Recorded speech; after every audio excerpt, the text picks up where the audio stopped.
Joined here with Anthony Gurino of Red Storm Stable. Anthony, thank you for coming on here, speaking with me. I've gotten to know you over the past few years, and it's been nothing but a pleasure, obviously. How'd you get into racing? How'd you, or if even if you want to start, originally with with those beautiful silks behind you, where'd the idea come from for that? Because no exaggeration, before I even knew who you were, those were always my favorite silks out on the track. I get text messages all the time how people love my silks, and I appreciate it. There's a lot of thought went into that. Yeah. I guess we could retrace back to how did I get in the game. I wish I could take the credit and say I discovered it, but I Mhm. didn't. My dad and my uncle, and then later my mom, after my dad got married, owned horses in the early 70s. My parents got married in the late 70s. They owned some horses. So I kind of was born into the racing end of it. Mhm. Um, and I kind of inherited the bug from my dad.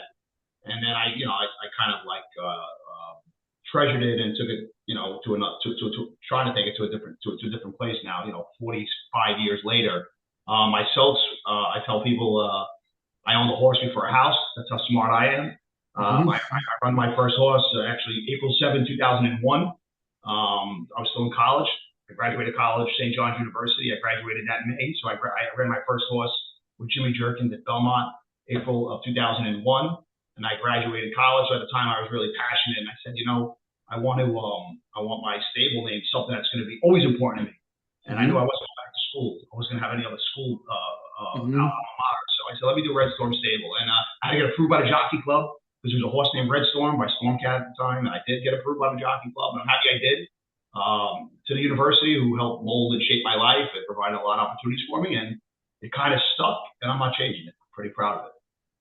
I wouldn't change it. I mean, like I said, it's that nice red. It's the in New York when you have the yellow ball on the side. It's a sharp silk, and it's nice. I know Luis Rivera. You're his profile picture on Instagram. That's your I really, that's your silks. I believe Javier might have just changed it, or he just posted, because I mean you guys had a beautiful win a few weeks ago, so I definitely saw it up on Javier a couple weeks ago. So that's always nice to see. I gotta say also, it's nice when I get to see you at the track because you make it a family event. It's not, which is it's always, you're a class act for sure, but it's nice when you're taking the picture, you have the kids with you, your wife, your parents. I feel like that's such an important thing in the industry, just to kind of show that it is, it's bigger than just a check that someone picks up at the end of the day. The kids are smiling. It's to speak about Javier again, them wearing the goggles after the win. Like those are little memories that are going to stick with them, forever. that's what it's all about. It's making memories for me. I have pictures on my wall. I just redid my basement, and we did a gallery, and I have pictures literally from the 70s to up until my most recent one, which was in April of 2026. And I go down there often, and I just look at the pictures. And unfortunately, so many people have passed away in a lot of the pictures. But you look, and that picture, that win picture, brings back a memory. It brings me back to a place in time, and hopefully one day my children will be able to look back at that and have good, warm, fuzzy memories of me sharing my passion with them. My father, he definitely shared his passion with me. I inherited the bug, not just me and him, his brother, and my cousin Lewis, who moved down to Ocala in 1985 and started a training facility, a farm, and it's really a family. It's really a family affinity. We really, really, all of us love the game very, very much, and it's probably one of outside of our family, one of the most important aspects of our identity. That's amazing. So you just kind of spoke a little bit about your. I'm sorry, it was your uncle Lou. Uh, Lewis is my cousin. My okay, yeah. his So father and my father were brothers. yeah, His father so. was passed, who I'm named after, my namesake, my hero. I Mhm. say, but yeah, his son, my first cousin Lewis, the best man at my wedding. He was a trainer. He trained. He went some races at Belmont. He trained at Philadelphia Park for a long while. And back in the early '80s, my cousin, and my uncle wanted to do things a little differently, and they wanted to train off the training facility and then run off the farm. And they were in Morrison, Florida, in the Starting Point complex. My family, they built a beautiful palatial farm, and it was originally a training facility, and then it became like a real breeding hub. And he stood a couple of set sires for many a year, and he actually come here, Valentina. This is my Valentina. I'm sorry. And he actually he broke some records. He covered more mares with stallions. probably more mares with one sire than any other sire at the time. This is going back 20 years or so. He had two sons of Stormcat, a son of Mount Brook, a son of Skip Away, a son of Skip Trial, and he took it to a stallion station. Thank you. I'm sorry, Dave. No, like I said, man, it's beautiful. It's a family affair. Yeah, I don't know if you have kids or not, but when you do, you don't have a life anymore. You take your life over. That's great. Well, and again, I mean, to really kind of speak more about it, you had sent me the YouTube video, which I'll link up there because, like we were speaking before, I had spent the weekend at Gainesway, which is an incredible place, but you- I would compare what you sent me to like a horse like resort almost. Like it was just, I mean, pristine looking. It was an incredible setup there for sure. And you said you used to spend like holidays down there and whatnot. So I would spend most of my winter recesses from school. So I remember a time when my sister and mom would go on a cruise somewhere, and me and my dad would go to the farm. And that was lucky enough was breeding season, so I got a chance to really experience the game away from the racetrack. Because up until that time, I only knew the game from the racetrack. So I got to learn the game, the nuts and bolts of it, on a farm, and spent many a vacation, many a time there. And my cousin was foaling mares, and we were there for breeding season. We were with when mares were being covered, when mares were dropping foals, and it really was a special place. He operated for nearly 40 years, and it's just a lot of work. And he sold the farm a couple of years back. That's amazing. Oh my gosh, that's so nice. Everyone's got their own different way that they get into the industry. And I actually, my buddy that I stayed with at Gainesway, he used to play horse polo with my uncle who had passed away. But it's just funny how like certain things will kind of get you into horses, and you meet people down the road that it's a big industry, but again, it's like a small one when you start talking to people. And I mean, we even hopped on here, and you had a horse probably feet from where I was sleeping, at Yes, uh, yes. So I over love you. over the whole weekend. Um, so as far as for what you've experienced, I mean, for you've been doing it for quite a while. Is there a moment or a couple of moments that really stick out to you as like this was just the most special part? I know sometimes it's hard to narrow it down, but I figured I'd ask. I got some, yeah, I got some both on the racetrack and off the racetrack. I can share Yeah, both with you. But on the yeah. racetrack, I mean, there's so many of them. The ones that really stick out for me is, coincidentally enough, is like we win on our birthdays in my family. Like we won on my son's second birthday. Ironically enough, I had a horse on my 43rd birthday. Winning paid $43, if you could imagine that. Wow. With your man Rudy Mask Marota. We beat a Chad Brown with a money shot. The horse actually paid 43.25, something like that, on my 43rd birthday. It was kind of unbelievable. I went on my dad's birthday, went on my sister's birthday, went on my grandmother's birthday, a heavenly birthday. So on the racetrack, that's kind of special. I have a different level of confidence when I have a horse in on somebody's birthday. Went on my wife's Yeah. birthday. Went on my father-in-law's birthday. I mean, many of birthdays we went on. So Wow.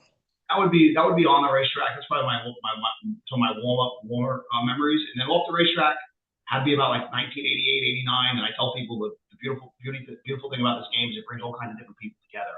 And my cousin had a consignment at OBS, late 80s, and I was a diehard Yankee fan. I had a T-shirt. I don't know if you remember back then they had the big head baseball players, like it was a big head and a small body. So I had Yeah. a T-shirt of Steve Sachs, who was the second baseman for the Yankees, and I had a Yankee hat on. We're at OBS, and George Steinbrenner was there. And my cousin, my father, he was at the consignment right next to us. Go say hello to Mr. Steinbrenner. So I went to say hello to Mr. Steinbrenner. My best friend growing up, Nicholas, was with me. And Steinbrenner took our OBS book. Hey, Anthony, how are you? You like Steve Sachs? I said, well, I like Steve Sachs, but I'm really a Don Mattingly. I love Don Mattingly. He said, to Anthony, a future Yankee. And he took my address. When I got home from Ocala, I had an autographed baseball bat by Don Mattingly and Steve Sachs, and a Yankee hat autographed. So, kind of that's my fondest memory off the racetrack, and just an example, a microcosm of this game really is a melting pot. This brings all kinds of different people together. Other than that, when we George Steinbrenner spend time with me. I was a kid. And I actually told Jennifer Steinbrenner that story this summer. She actually raced a horse. I own the mare. I have a half sister horse she run that they call the closer. They loved him, but he had some issues. And I have a mare who was actually on Gainesway. I told you about when you were Yeah. there. And I was telling her, and I said, I got to tell you the story of your father. I met him and he sent me to Anthony, a future Yankee. And kind of really, it was a big moment of my childhood thinking about I met the owner of the Yankees and, I came home to autograph baseball bats by Don Mattingly and Steve Sachs. It's so true because even like last summer, I had friends of mine and they brought their kids into the paddock, and I was like, "Oh, you want to go meet the owner of the Florida Panthers over there? Big hockey fans." And it's like it's a place that like people just all converge, but everybody's just there for the horses. No one's bigger than anything else than the race. Like we went up to Vinny and he's talking to the kids. He's like, "Oh, you like hockey?" He's like, "There's nothing like horse racing though." He's like, there's no rush you get like watching your horse come down the stretch, and it's so true, and it's that's why like I enjoy going to a place like Saratoga where you can see all these different people, where you can bump into big people. Like I remember one day I was sitting next to Bobby Flay, and we just sat there the whole day, and there wasn't one point I asked him what his favorite recipe was, but we were talking about what he has going on at the sales or whatever. So I think it's a special aspect to the sport that is kind of different than what everyone else gets to experience. So I really do consider myself very lucky, and I do understand what you kind of mean. How that is a moment that sticks out for sure because I do have similar ones to that. So I love to hear that story. Yeah, it really is. It's a great equalizer the game, right? Because you can breed the best of the breast, hope for the best. It doesn't mean you're going to have the best. I mean, they go to the sale, they just bought a $10.5 million horse. Doesn't mean that let's say I go buy one for 100 grand, can't compete or beat that 10.5 million. So that's what keeps the Yeah. game going. Is Yeah, that exactly. Yeah, those and so those are some of those special moments, the ones that you don't ever really expect they're going to do much. They just kind of take off, and those are the ones that you're like, oh my gosh, like if we could always buy the $20,000 horse that ends up selling at auction for 500,000 or whatever the case may be, it keeps you in it. It gives you more more of a fire to keep it going for sure. what I pride myself on playing the game responsible. So I Yeah. go to the sale every year. Obviously, I buy a couple of horses, and I claim most predominantly I claim horses, but I'll buy at auction every year. We buy one, two, three horses, and I pride myself on playing the game responsible. I mean, I could probably spend more than I spend on a lot of my horses, but there's something to be said when you buy something for let's say 50 or 100, and you're competing with guys that paid 500, 400, 800. Mhm. And to me, that's really what excites me is to be successful or compete at least with more moderate budget than going to the sale and stepping out. Absolutely. Is there a sale that you kind of always look forward to, or is it kind of not the case?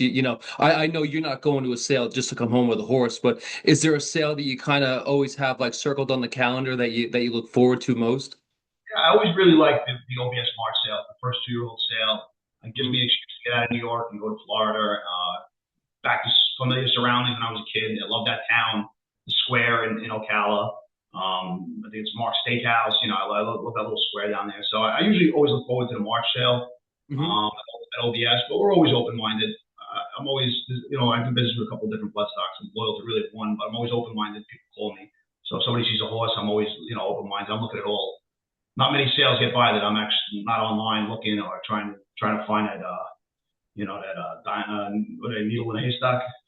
Hmm. Right. What I also do respect a lot for you is you're not afraid to leave New York State because a lot of people they think just because they physically live here, their horses have. So I mean, I was seeing a couple of I guess it was about a month ago or so you went down in Tampa, which that Tampa's like one of my favorite tracks. But I love seeing like even on Facebook it'll pop up and I'll see like oh Anthony had a win at that down in Florida. It's nice that you people make use out of all the different resources and all different tracks because it's there's no not every horse is going to love. Like we've tried running horses in New York and it just has not worked out, and they got to go right back to Kentucky because either they can't compete up here or they just don't like the surface. So it is nice that you do put your horses where they like to be or where they belong more or less. I mean, my first option would be to run in New York. I like to go to a racetrack, but we want to run them where they belong and gives them the best chance to compete and pay their bills. So we ship the parks. Won a couple of races at Laurel. I won one at Tampa. I run second a couple of times this winter at Gulfstream. So we went up to Woodbine. Your man Rudy took me up to Woodbine a couple of years ago. So we ship. Yeah, that's awesome. Well, listen, Anthony, I really appreciate you coming on here. I learned more about you, just from this alone, I mean, your history goes back quite a bit. You have tons of knowledge in the industry, and it's definitely good for the game to have someone that has seen every different aspect from the farm to seeing it grow through the family. So I do look forward to kind of learn a little bit more about that next time I see you also. But I'm going to set a link to the video you sent me because that was that facility was just I know it's not in your family anymore, but just to see how they kind of had things going, it was very impressive. Thanks, Dave. You've always been a gentleman to me, and like I said, if I can help promote the game and help promote your podcast in any I way, appreciate it. Yeah, I appreciate it. Anthony, thank you very much and good luck with the rest of the season, all right? thank you, buddies. You Stay got it. well. Thank you.